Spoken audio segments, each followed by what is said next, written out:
വക്രതുണ്ട മഹാകായ സൂര്യകോടി സമപ്രഭ നിർവിഘ്നം കുരു മേ ദേവ സർവകാര്യേഷു സർവദാ. ഗുരുർബ്രഹ്മ ഗുരുർവിഷ്ണു ഗുരുർദേവോ മഹേശ്വരഃ ഗുരുഃ സാക്ഷാത് പരബ്രഹ്മ തസ്മൈ ശ്രീ ഗുരവേ നമഃ. ഓം ശ്രീ ഗുരുഭ്യോ നമ. SMACT KP അസ്ട്രോ സെൻറ്റർ നിങ്ങളേവരെയും സ്വാഗതം ചെയ്യുന്നു. നിങ്ങൾക്കും നിങ്ങളുടെ കുടുംബ അംഗങ്ങൾക്കും സർവ്വ ഐശ്വര്യങ്ങളും ഉണ്ടാവട്ടെ എന്ന് പ്രാർത്ഥിക്കുന്നു. ഇന്നത്തെ നമ്മുടെ വിഷയം ജൂൺ മാസത്തിലെ സമ്പൂർണ്ണ ഫലങ്ങളാണ്. അതിനു മുമ്പ് ഈ ചാനൽ ആദ്യമായി കാണുന്നവരാണെങ്കിൽ ചാനലൊന്ന് മറക്കാതെ സബ്സ്ക്രൈബ് ചെയ്യുക. പിന്നെ ജ്യോതിഷ പഠനത്തിനും ജ്യോതിഷ സംബന്ധമായ എല്ലാവിധ ആവശ്യങ്ങൾക്കും SMACTയുമായി ബന്ധപ്പെടാവുന്നതാണ്. പിന്നെ ഓൺലൈൻ കൺസൾട്ടേഷൻ ഉണ്ട്. നേരത്തെ വിളിച്ച് ബുക്കിംഗ് ആവശ്യമാണ്. കൺസൾട്ടേഷൻ ഫീ ഉണ്ട്. ഇനി നമുക്ക് വിഷയത്തിലേക്ക് കടക്കാം. ജൂൺ മാസം 1-ാം തീയതിയിലുള്ള ഗ്രഹനില ഒന്ന് പരിചയപ്പെടുത്താം. മേടൻ രാശിയിൽ ശുക്രനും, ഇടവത്തിൽ സൂര്യനും ബുധനും, മിഥുനരാശിയിൽ വ്യാഴവും, കർക്കിടകത്തിൽ കുജനും ചന്ദ്രനും, ചിങ്ങത്തിൽ കേതുവും, കുംഭത്തിൽ സർപ്പിയും, മീനത്തിൽ ശനിയുമാണ് 1-ാം തീയതിയിലുള്ള ഗ്രഹനില. മാസമധ്യത്തോടുകൂടി സൂര്യനും ബുധനും കുജനും തൊട്ടടുത്ത രാശികളിലേക്ക് രാശിമാറ്റം സംഭവിക്കും. അതേപോലെ ചന്ദ്രൻ 2.25 ദിവസത്തിലൊരിക്കൽ അടുത്തടുത്ത രാശികളിലേക്കായി മാറിക്കൊണ്ടിരിക്കും. ഈ ഗ്രഹനിലയുടെ അടിസ്ഥാനത്തിൽ ഒരു രാശിയിലുള്ള 2.25 നക്ഷത്രക്കാർക്ക് ഉണ്ടാകുന്ന വിശദീകരിച്ച ഫലങ്ങൾ എന്തൊക്കെയാണെന്ന് പറയാം. തുലാൻ രാശിയിലുള്ള ചിത്തിര 3-4 പാദം, ചോതി, വിശാഖത്തിൻ്റെ 1-2-3 പാദം എന്നീ നക്ഷത്രങ്ങളിൽ ജനിച്ചവർക്കും, തുലാം ലഗ്നത്തിൽ ജനിച്ചവർക്കും, പിന്നെ കുജൻ്റെ ദശ, രാഹുദശ, വ്യാഴദശയൊക്കെ നടക്കുന്നവർക്കും ഈ മാസം രാശിനാഥനും ലഗ്നാധിപനുമായ ശുക്രൻ്റെ സപ്തമ ഭാവസ്ഥിതി എല്ലാ കാര്യത്തിലും ഉന്മേഷവും സുഖവും സന്തോഷവും ഒക്കെ വർദ്ധിക്കും. സമൂഹവുമായി കൂടുതൽ ബന്ധമൊക്കെ ഉണ്ടാകും. ഏതൊരു പ്രവൃത്തി ചെയ്യുകയാണെങ്കിലും ശരി, അതിലൊരു കലാനയമൊക്കെ ഉണ്ടാകും. ഉല്ലാസപ്രിയം കൂടും. ജീവിത പങ്കാളി എന്തിനും ഏതിനും കൂടെ നിന്ന് സഹായിക്കും. ദീർഘദൂര ഉല്ലാസയാത്രയ്ക്കുള്ള യോഗവും കൂടി കാണുന്നുണ്ട്. സുഹൃത്തുക്കളുമൊത്ത് കൂടുതൽ സമയം ചിലവഴിക്കാൻ ഇഷ്ടപ്പെടും. ബിസിനസ് രംഗത്ത് പ്രവർത്തിക്കുന്നവർക്ക് സമയം അനുകൂലം തന്നെയാണ്. ദാനധർമ്മ ചിന്തകളൊക്കെ അധികരിക്കും. ദൈവിക പണികളിൽ താല്പര്യവും ഉത്സാഹവും ഒക്കെ വർദ്ധിക്കും. മന്ത്രജപമൊക്കെ ചെയ്യും. ഗുരുക്കന്മാരുടെ അനുഗ്രഹമൊക്കെ ഉള്ളൊരു സമയം തന്നെയാണ്. തീർത്ഥാടന യാത്രകൾക്കുള്ള യോഗവും കാണുന്നു. ധർമ്മദൈവങ്ങളെ പ്രീതിപ്പെടുത്തുവാനൊക്കെ കഴിയും. മുടങ്ങിക്കിടന്നിരുന്ന ധർമ്മദൈവങ്ങളുടെ പൂജകളൊക്കെ പുനരാരംഭിക്കുകയും അതിൽ പങ്കുകൊള്ളുവാനുള്ള അവസരങ്ങളും ഒക്കെ ഒത്തുവരും. തൊഴിൽപരമായ കാര്യങ്ങളിൽ ഉയർച്ചകളൊക്കെ കാണുന്നുണ്ട്. മത്സര പരീക്ഷകളിൽ വിജയമുണ്ടാകും. പുതിയതായി തൊഴിലിന് ശ്രമിക്കുന്നവർക്ക് തൊഴിൽ ലഭിക്കും.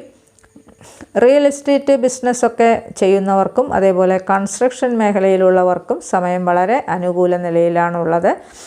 പുതിയ തൊഴിലിനു വേണ്ടി ബാങ്ക് ലോണൊക്കെ എടുക്കാൻ ആഗ്രഹിക്കുന്നവർക്ക് സമയം അനുകൂലം തന്നെയാണ്. ഭൂമി സംബന്ധമായ നേട്ടങ്ങളൊക്കെ ഉണ്ടാകും. ഭൂമി വാങ്ങിക്കാൻ ആഗ്രഹിക്കുന്നവർക്ക് സമയം അനുകൂലം തന്നെയാണ്. ഭൂമി സംബന്ധമായ പല നേട്ടങ്ങൾക്കുമുള്ള യോഗങ്ങളാണ് കാണുന്നത്. ആത്മീയപരമായ കാര്യങ്ങളിൽ താല്പര്യമൊക്കെ വർദ്ധിക്കും. അതായത് യോഗ, ധ്യാനം എന്നിവയിലൊക്കെ പരിശീലിക്കുകയും പ്രയോജനപ്പെടുത്തുകയും ഒക്കെ ചെയ്യും. ഉല്ലാസപരമായ വിനോദയാത്രയ്ക്കുള്ളൊരു യോഗവും കൂടി കാണുന്നു. ദൈവാനുഗ്രഹം നിറഞ്ഞ ഒരു മാസം തന്നെയാണ്. രജിസ്ട്രേഷൻ, ഡോക്യുമെൻ്റ് സംബന്ധമായ വിഷയങ്ങളിൽ ശ്രദ്ധിക്കണം. സിഗ്നേച്ചർ മാറാനുള്ള സാഹചര്യങ്ങൾ കൂടി ഉണ്ടാകും. ഗവൺമെൻറ്റുമായി ബന്ധപ്പെട്ട വിഷയങ്ങളിൽ ചില ബുദ്ധിമുട്ടുകളും പ്രശ്നങ്ങളും നേരിടേണ്ടതായിട്ടൊക്കെ വരും. ഉല്ലാസപരമായ കാര്യങ്ങളെക്കുറിച്ച് കൂടുതൽ ചിന്തിക്കും. കുടുംബത്തിൽ സന്തോഷവും സമാധാനവും ഒക്കെ വർദ്ധിക്കും. ധനപരമായ കാര്യങ്ങളിലൊക്കെ ഉയർച്ച കാണുന്നുണ്ട്. സഹോദരങ്ങളുമായിട്ട് നല്ല ബന്ധമുണ്ടാകും. സഹോദരങ്ങൾ നിമിത്തം ധനപരമായ ഉയർച്ചയും കൂടി കാണുന്നുണ്ട്. സ്വന്തമായ പരിശ്രമങ്ങളിൽ വലിയ ഉയർച്ച കാണുന്നു. മനസ്സിൽ ആഗ്രഹിക്കുന്ന പോലെ തന്നെ കാര്യങ്ങൾ നടന്നു കിട്ടും. സുഖ സൗകര്യങ്ങളൊക്കെ വർദ്ധിക്കും. ഈ രാശി ലഗ്നത്തിലുള്ള വീട് കെട്ടാൻ ആഗ്രഹിക്കുന്നവർക്ക് വീട് കെട്ടാനൊക്കെ സമയം അനുകൂലം തന്നെയാണ്. മാതാവിൻ്റെ ആരോഗ്യനില അനുകൂലമായി കാണുന്നില്ല. മാതൃകുടുംബത്തിലുള്ളവരുമായിട്ടൊക്കെ അഭിപ്രായ വ്യത്യാസം ഉണ്ടാകാനും ശത്രുത തോന്നിപ്പിക്കുവാനും ഒക്കെ ഉള്ള യോഗം ആണ് കാണുന്നത്. സന്താനങ്ങളെ കൊണ്ട് സുഖവും സന്തോഷവും അനുഭവിക്കാൻ കഴിയും. സന്താനങ്ങളുടെ ഉയർച്ചയിൽ വളരെയധികം സന്തോഷിക്കും. ഈ രാശി ലഗ്നത്തിലുള്ള സന്താനഭാഗ്യത്തിനായി കാത്തിരിക്കുന്നവർക്ക് സന്താനഭാഗ്യത്തിന് സമയം വളരെ അനുകൂലം തന്നെയാണ്. നീണ്ട കാലമായി സന്താനഭാഗ്യം ഇല്ലാത്തവരാണെങ്കിലും വൈദ്യസഹായത്തിൻ മൂലം സന്താനഭാഗ്യം ഉണ്ടാകാനുള്ള യോഗമാണ് കാണുന്നത്. കോടതി വഴക്ക് പ്രശ്നങ്ങളൊക്കെ ഉള്ളവർക്ക് അവയിൽ വിജയമുണ്ടാകാനുള്ള സാധ്യതയും കാണുന്നുണ്ട്. ഈ രാശി ലഗ്നത്തിലുള്ള വിവാഹപ്രായക്കാർക്ക് വിവാഹത്തിന് സമയം വളരെ അനുകൂലം തന്നെയാണ്. ദമ്പതികൾ തമ്മിലുള്ള ഐക്യതയൊക്കെ വർദ്ധിക്കും. രണ്ടാം വിവാഹത്തിന് ശ്രമിക്കുന്നവർക്ക് അനുകൂലമായ സമയം തന്നെയാണ്. ഒട്ടും പ്രതീക്ഷിക്കാത്ത സമയത്ത് ധനലാഭത്തിനുള്ള യോഗവും കാണുന്നു. ലോട്ടറി പോലുള്ള യോഗവും കൂടി കാണുന്നുണ്ട്. മാസത്തിൻ്റെ ആരംഭത്തിൽ പിതാവിന് വേണ്ടിയുള്ള ചെലവുകളും കാണുന്നുണ്ട്. പിതാവിൻ്റെ ആരോഗ്യനില അനുകൂലമായി കാണുന്നില്ല. ആശുപത്രി വാസത്തിനുള്ള യോഗവും കൂടി കാണുന്നു. പിതൃകുടുംബത്തിലുള്ളവരുമായി അഭിപ്രായ വ്യത്യാസമുണ്ടാകാനുള്ള സാധ്യത കാണുന്നുണ്ട്. ഉദ്യോഗാർത്ഥികൾക്ക് മേലധികാരികളുടെ അപ്രീതി ഉണ്ടാകാനുള്ള യോഗവും കാണുന്നു. അതേപോലെ ജോലിഭാരം വർദ്ധിക്കുകയും കഠിനാധ്വാനം ചെയ്യേണ്ടതായിട്ടുമൊക്കെ വരും.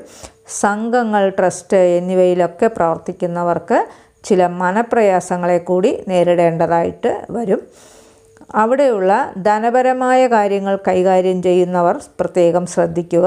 ഉറ്റ മിത്രങ്ങളുമായി അഭിപ്രായ വ്യത്യാസം ഉണ്ടാകാനുള്ള യോഗവും കാണുന്നു.